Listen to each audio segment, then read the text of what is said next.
இதை வந்து லேசாக மிக்ஸ் பண்ணி விடலாம். ஒரு 2 நிமிஷம் அப்படியே வச்சுட்டு அதுக்கப்புறம் மிக்ஸ் பண்ணுங்கள். அந்த ஒயிட் வந்து கொஞ்சம் வெந்திருக்கும் இல்லையா, அந்த ஸ்டேஜில் நம்ம அந்த எல்லோ எல்லாத்தையுமே வந்துட்டு உடச்சி விட்டுட்டு எல்லா வெங்காயத்தோடையும் நல்லா மிக்ஸ் பண்ணி விட்டுட்டு இது நல்லா உதிரியாக வர்ற வரைக்கும் இதை வந்து நம்ம நல்லா வதக்கி விடணும். அவ்வளோதான், எல்லாமே வெந்து உதிரி ஆயிடுச்சு, ஓரளவு ரெடி ஆகிடுச்சு பாருங்கள்.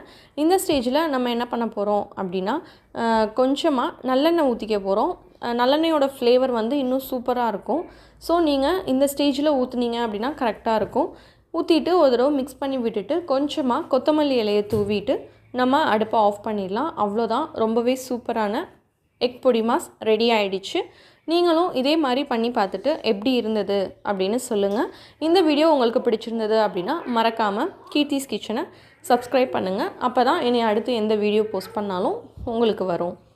தேங்க்ஸ் ஃபார் வாட்சிங்.